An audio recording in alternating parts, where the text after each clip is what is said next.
This week, on the nonprofit news feed, bringing you stories from the nonprofit sector. Of course, my name is George. I feel like I never introduced myself. My name is George. I'm the chief whaler of Whole Whale, and we have Nick. Who are you, Nick? Hey everyone, I'm Nick. I'm digital strategy manager here at Whole Whale, and I've been co-hosting this podcast with you, George, for I think over 3 years now. Yeah, well, I feel like we used to do the intros. I've been changing the pre-roll, but there you have it.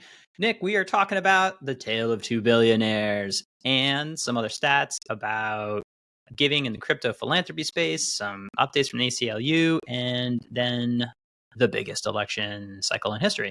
So let's kick it off. Sure, George. Excited for this one. Our first is the tale of two billionaires, a tale as old as time, particularly because we talk a lot about billionaires and philanthropy, and this is a phenomenon that's been around for a while, but I think we're starting to see a generational shift in how billionaire philanthropists are giving their money. So in a blog update, Mackenzie Scott outlined the nonprofits that directly have benefited from her gifts. Scott gave out approximately $2.1 billion in cash, famously no string attached donations last year, bringing the total amount of donations she's given up to almost 16 billion since 2019, a phenomenal sum. That contrasts with the announcement of billionaire investor Warren Buffett, who said he would commit in the form of shares, approximately 1.5 million Berkshire Hathaway shares, going exclusively to the Susan Thompson Buffett Foundation. This reported, of course, by CNN. And I think, George, on this podcast, we're particularly interested in this because not necessarily the sum of money, philanthropy has been around for a long time, but we're starting to see a divergence and a contrast between Warren Buffett, who's getting up there, he's been in the game of life for a long time, and Mackenzie Scott, who has a lot of life left to go, differences in contributions via shares and DAFs, investments, a single family foundation versus direct monetary contributions. So, George, what do we take away from this? We were trying to cut it a bunch of different ways, and I think this also falls on, I like seeing, you mentioned DAFs, right? Donor advised funds, which they, according to recent research, have been trending closer to 9% giving. But technically, I looked this up just to make sure because I didn't believe it, don't have to give anything. They're not like required to give anything. They can just sit there as a charitable little engine. And there's two ways to cut it. One, you spoke to generationally. Generationally, is there a shift in the way that, billionaires that are over the age of X, call it, 50s, 60 maybe, for how they're treating it and how they give? And to be clear, Warren Buffett has donated around 51 billion, and that includes gifts to the Gates Foundation, but also, notably to family-run foundations, including not limited to the Buffett Foundation, to Nova Foundation, and it's different. It's very different than Mackenzie Scott doing a lot more direct donations, checks being sent right away, very large ones on an ongoing basis, and open applications, and frankly, very transparent, right? You can go and look at all of the organizations that she has given to. So there's two ways to slice it. One, by generation. Is it one where you have, maybe just to oversimplify it, a more paternalistic point of view in the way the charity has to be sort of carefully doled out and done via a controlled family philanthropy, or slowly over time through a drip, drip, drip from DAFs? Or do you need to put that money to work? Do you need to put it to work right away? Because the problems we face are so apparent and present, as shown by how the immediacy of Mackenzie Scott's giving seems to be. The other one I'm trying to parse out, and I'm curious what other people think, is how much does it matter when you started from a small amount of money and grew it yourself and then are giving away, versus you inherited it, right? Mackenzie Scott inherited this in many, many ways, in the sense that she got a large amount of money that it wasn't from her direct business, right? Does that change the way we give? And that's sort of in the back of my mind, as well as we go through the coming generation, coming decades, where we'll have the largest wealth transfer in history from the boomer generation to the millennial and follow-on generations, where those, there are going to be a lot of, potentially new decisions made by billionaire philanthropists. Absolutely, George. And just to share an anecdote, yesterday I had the opportunity to speak to two people who've been working at two different very large NGOs recently. And the topic of influence of donors and philanthropy came up. And I think that this highlights that difference really starkly in our conversation, in so much that Scott's gifts to some of these nonprofits can absolutely change their fortunes. And I pun think intended. I mean, absolutely. And extrapolating that to a global setting, donations, direct cash donations to small nonprofits operating in XYZ underreported, underfunded context, wherever it may be, in global South countries, and can make a world of difference, and is quite different from a very consolidated, very rigorous funding or even grant making apparatus as pursued by family foundations. And I think that both are actually pretty diametrically opposed models for what philanthropy can and should be. So just an interesting conversation. Yeah, look, it gets down to the speed of deployment, long or short, and those have implications. We did a sort of fun poll informally asking folks if it is generous when a billionaire donates money to foundations run by their family. And we had three options. 29% said, nope, that's a tax write off.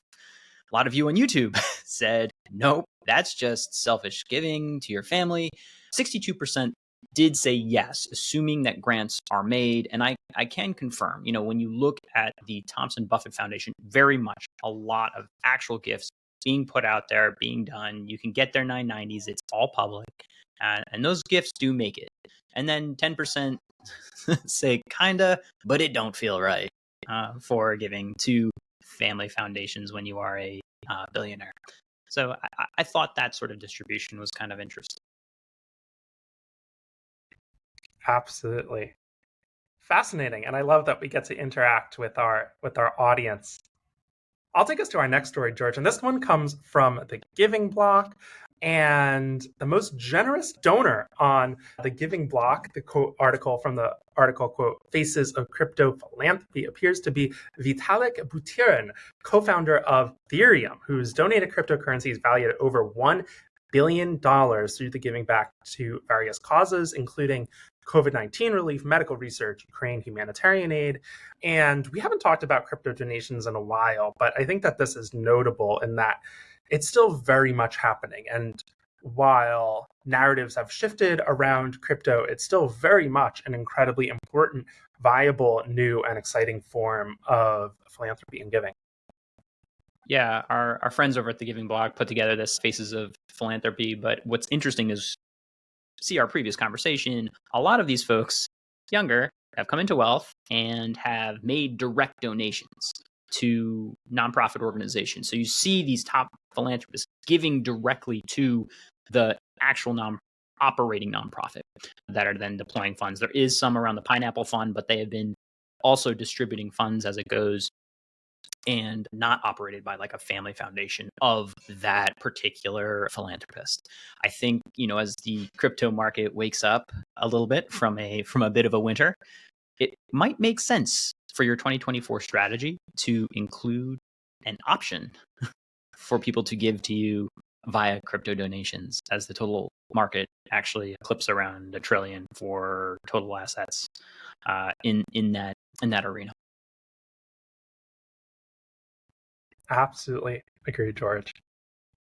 All right, I'll take us into our next story. And this one comes from the phenomenal nonprofit, public funded newsroom Gothamist, which, if you don't know, is the NPR of digital journalism in New York, public funded digital outlet. And the title of this story is that the ACLU will legally represent the NRA in court, and its New York affiliate is not happy about it. So the national ACLU's decision to represent the NRA in a Supreme Court case over alleged free speech violations by New York State has led to a rift with its local New York affiliate, the New York Civil Liberties Union. So the NYCLU's executive director, Donna Lieberman, contends that the ACLU's role as counsel is unnecessary, given the NRA's significant legal resources and differing principles. The case ultimately centers on whether New York's actions against the financial institutions working with the NRA constitute state censorship. And the ACLU nationally argues that such quote unquote censorship could set a dangerous precedent for silencing advocacy groups. So this is a quite interesting dynamic. Sometimes we've covered stories like this before where local affiliates of an organization disagree with the national broader organization. And these tensions are bubbling to the surface. They are real. And it's, I think, quite fascinating for an organization as large as the ACLU to be wrangling with. I think, aside from like what I personally think, I think the ACLU is probably doing its job if it's pissing off people on both sides of a political spectrum. If you're, truly trying to fight for free speech and what that looks like, it can't just be free for me speech, which I see an awful lot out there. So we'll see how it develops inside of an organization, though. Absolutely. That those must be some fascinating Zoom calls, and would love to be on a fly on the wall of those. But all right, George, I've been waiting all year for this. This comes from The Economist, and this is something I'm truly very passionate about, is that The Economist reports, as do many other organizations and pretty much everyone working in election integrity and civil society know, 2024 will be the biggest election year in global history. So in 2024, 76 countries are set to hold elections across the world. The United States, India, Indonesia, Ukraine, 37 EU member states, numerous states in Africa and Latin America in critically vital, consequential elections in Taiwan, hot points or flashpoints in international relations. And George, I spent a lot of time in the civil society, election integrity, human rights, and misinformation space. And there have been a lot of people pounding the alarm that next year is going to be an intense one when it comes to just the tension and the rampant kind of intensity of the information warfare, both legal and illegal, that's going to occur next year in light of these elections. The Economist reports that major democracies like Brazil, India, Indonesia, and the US, as I listed, as well as flawed democracies, competitive authoritarian democracies that have withering institutions but still have elections, are also going to the polls. And George, this is a major year for democracy around the world, in which I think it's hardly controversial to say are trying intense times. I think that the takeaway from this is that nonprofits are on the front lines of informing its constituents and informing the public about the importance of participation, the importance of upholding democratic institutions, and also against inoculating its communities against all the influences that are going to attempt to manipulate them, both for better and for worse. If you are a community organization, an education nonprofit, even a health nonprofit, of course, with abortion in the United States being top of mind, I think that the election is going to shape how a lot of nonprofits communicate on issues over the next year. And I think it's also important to know that beyond America, that's going to be happening in 76 other countries. The overwhelming majority of the world will be voting in consequential national elections, and we shall see what that brings.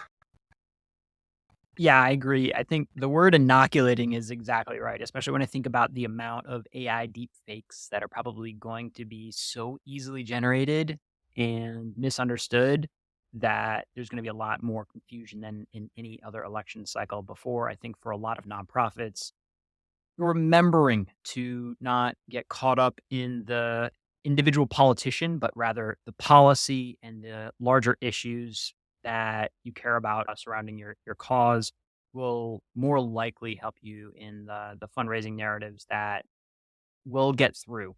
Will get through in a very noisy election cycle, but we'll see what happens, and we're going to be excited to cover it.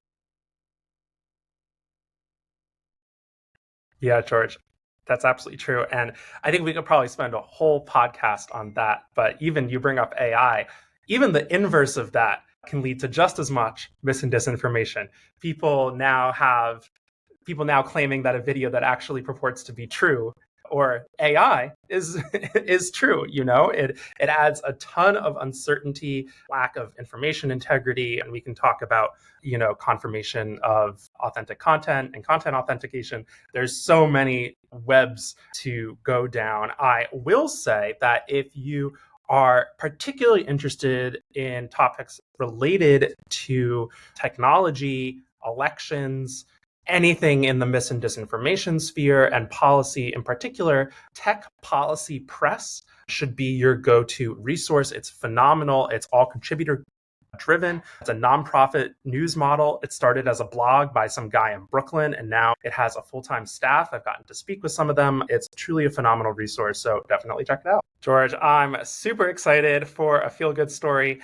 George, I know you love getting a letter in the mail, a tale as old as time, to take us back to the top story. But the USPS, that is the U.S. Postal Service Operation Santa program, a century-long tradition, enables the public to adopt and respond to letters sent to Santa.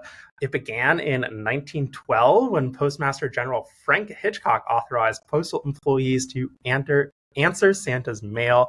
It expanded in the 40s. It allows for public participation and getting to answer these letters from kids.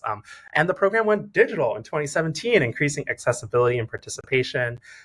So it's not technically a 501c, it's not a nonprofit, but the USPS initiative brings joy to kids everywhere. You can adopt these letters.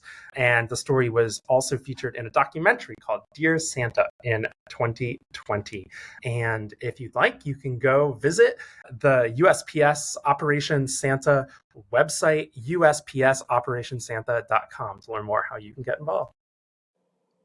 Absolutely love the story of the USPS, like turning that from like 1912 into an absolute annual staple of just random acts of kindness operating at scale. Not a C3, but frankly, doing the right thing in the right way. Nick, I do have a question for you. I hope you're ready. Why is All right. why are depression rates dropping in the North Pole? Just a question for you. Depression rates, like people being depressed. George, I don't know. High elf esteem. A lot of high elf esteem there. Elf esteem. All right. Happy holidays.